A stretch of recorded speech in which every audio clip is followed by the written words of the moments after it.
Welcome to the Thoughtful Leader podcast. My name is Ben Brearley. I'm a leadership coach and the founder of Thoughtful Leader. The Thoughtful Leader podcast is all about short, sharp leadership advice because thoughtful leadership is good leadership. Welcome to episode 277 of the Thoughtful Leader podcast. In this episode, we're going to look at some subtle ways that leaders like you might be causing or enabling bad behaviour in your team. Now, the thing is, I'm not telling you that you're doing anything intentionally wrong, but there are certain things that can happen that can make team behaviour get out of hand. So we'll look at a couple of these in this episode. So let's get into it right now. So have you ever wondered why your team members keep on behaving badly? You might feel like you're doing everything right, but the situation simply isn't improving. Sometimes we might even enable bad behavior without realizing it. So in this episode, I'm going to take a quick look at some of the possibly not so obvious ways that leaders might enable bad behavior so you can see if it might be happening in your team. And of course, along the way, I'll cover a few ideas on how we might put a stop to this situation. So when we're talking about bad behavior, that's obviously a pretty broad term. So it might be about taking obvious negative actions like shouting at people or criticizing them, or it might be your team members doing things that are a little bit more subtle, such as not responding quickly to emails or excluding other team members or taking up too much of your time.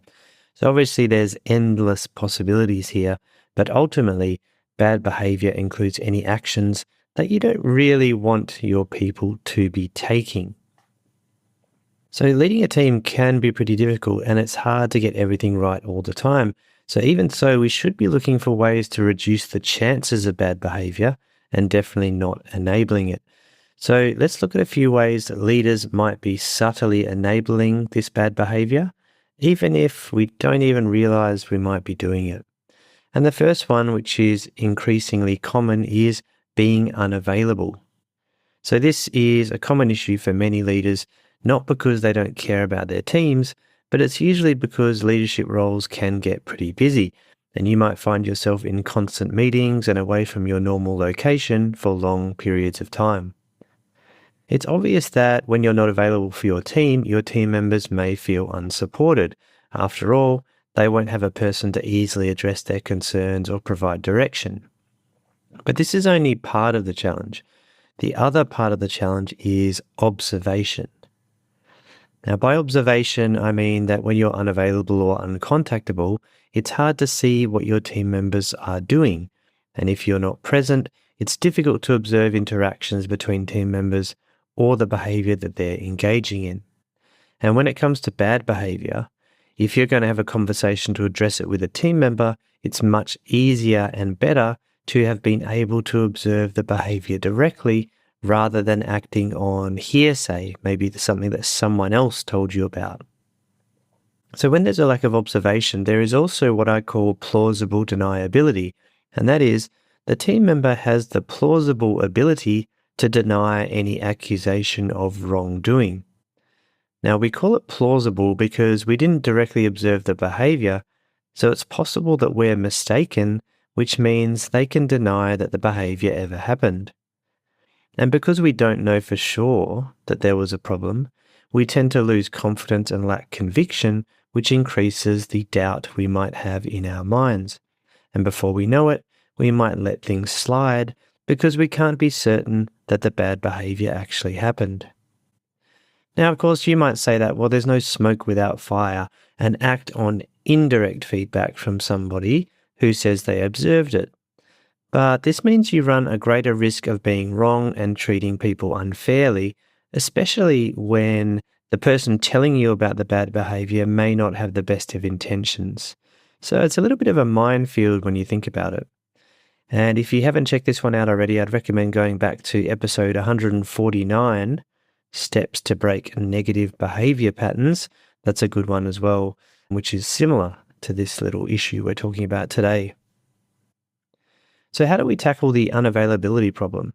It's never easy as a busy leader, but here are some suggestions to try to tackle this problem so you have a greater chance of actually observing what's happening in your team. The first thing to think about is to push back and allocate time. One way to stop being unavailable is to be, well, more available. That is, you might start to push back on constant meetings and safeguard the time you have so you can spend that time in your normal place of work where you can be more present for your team. The second thing you might think about, and this would obviously apply to physical office environments where you're in the office together rather than remote work environments, is walking around.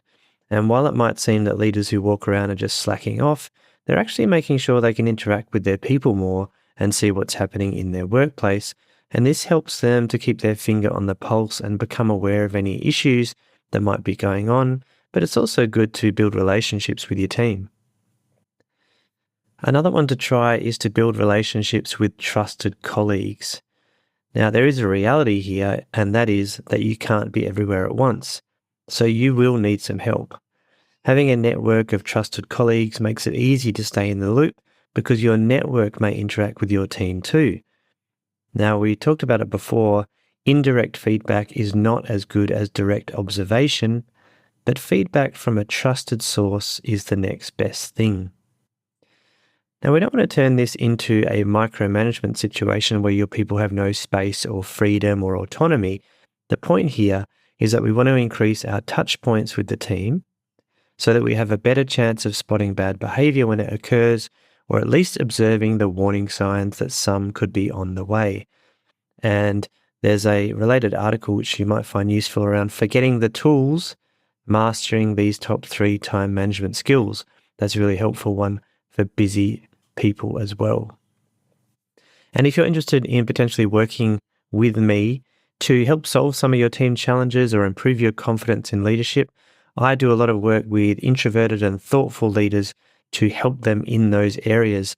And time management actually is one of the biggest challenges that many leaders have that I work with. So if you're interested in that, please go to the leadership coaching page, which I'll link to in the show notes. And you can book in your free 30-minute consultation where we can just have a no obligation discussion about how coaching might work for you. And the show notes page for this episode, by the way, is thoughtfulleader.com/277. Okay, let's get back to the episode. So what about bad behavior and remote working? And that's a good question. And it's a tough one because in an online environment, you won't have a chance to see your people as often. But I think you can get around this somewhat. Organising regular team meetings and individual check-ins should be part of your regular routine, whether you are online or not. And the next part is to make sure you have oversight of the results of the team. Now, if you can't tell if your team is working without observing them directly, then you have a real issue. You'll need systems and processes in place to be able to see how productive your team members are and whether they are delivering on their commitments. Otherwise, you're sort of flying blind, which can be a huge source of insecurity for many leaders with remote teams. And when leaders are feeling insecure, they tend to behave worse and lead in a worse way because of that fear and insecurity. Now, the second way that leaders might be enabling bad behavior is by responding to the symptoms of a problem instead of the real issue. So I see this one plaguing many workplaces when people tackle the symptoms but not the problem. So putting it in a slightly different way, this is when I see leaders working around the issue rather than tackling it directly. So let's look at an example. Someone in a team frequently interrupts other team members when they're talking during meetings. Now the leader notices this, so they do some things about it, and here they are. So they create a section on the agenda for questions so the team member can ask them there instead of interrupting others. They create ground rules for the meetings, including things like listening, having respect for others, and those sort of nice things. And maybe, in some cases, the leader forces the team to attend some sort of communication skills training. Now, do you notice anything missing from that list? Yeah, that's right. It's the bit where they speak to the team member about their interrupting behavior. And you might think this is strange and, oh, no one would ever do that. But this is a real example, and it's the sort of things that happens often in workplaces. Instead of directly tackling or discussing the problems, We hope that we can prevent bad behavior by adjusting our processes or the ways of working instead. But this means that the person engaging in the bad behavior never actually needs to respond to it directly. They can simply continue as they are. So instead, it might be as simple as starting a private conversation with the interrupting team member, like, I noticed in the meeting today that you interrupted Sam several times and she seemed quite annoyed by it. Can we discuss how we can, create a better situation in the future? So that way they have awareness of the behavior, because some people don't even realize what they're doing. And the second thing is you have a chance to find out what might be behind it. The solution might not be easy, but you've at least started a conversation which brings the issue out in the open, and no one can say that they weren't informed or aware of the problem. The third way that we sometimes enable bad behavior is by focusing too much on results. Now, as a leader, your job is to get results, but it's also to support your people and to help them develop. A problem can arise when we focus our attention only on results and not enough on how we get those results. Results are quite easy to measure. A team member made 45K in sales or spent an average of 1.3 minutes on every phone call, for example. Now, these are easy because systems help us to track metrics and measure them against targets. But if we focus too much on the end goal and not how we get there, bad behavior can happen. A salesperson can make a heap of sales by engaging in underhanded, sabotaging competitive behavior against their teammates, for example. A project can be delivered on time and on budget if you just force it through, failing to collaborate and dismissing any concerns of any stakeholders. Now, the point is the way we go about the work matters as well as the result. Some leaders will look past bad behavior because the person doing the bad behavior is a top performer. A senior leader at one company told me about a difficult manager once, and they said, well, they can be really hard to work with, but they're just so smart. Now, I'll tell you what they were like in slightly different terms. This person was actually a really big pain in the ass, and they really caused a lot of friction, and that impacted the results of the other people in the company. So when we overlook bad behavior in favor of results, we run the risk of creating harmful side effects, like reducing morale in the team when others see that the bad behavior is not being addressed, or enabling others to show bad behavior too because they know it won't be punished if they can hit their targets. And it also reduces teamwork when people choose to do their own thing rather than collaborate with people who engage in bad behavior. So it's good to focus on results. And we need to do that to some degree because that is part of the reason for your role. But it's also important to focus on how you get there, because doing things in a positive way is also important in order to get those results and not cause too much collateral damage. So I'm interested in your thoughts on this one. Do you see any of these enablers happening in your team or workplace? And are there any extra ones that I've missed that you think might be at play as well? Let me and all the other thoughtful leaders know in the comments on the show notes page. That was thoughtfulleader.com/277. And if you haven't already, it would be great if you could leave a positive review on your podcast app of choice, if you like the show, of course.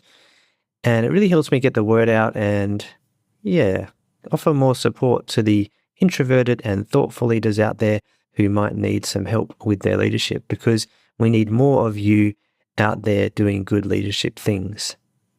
Thank you for listening, and I'll be back in the next episode.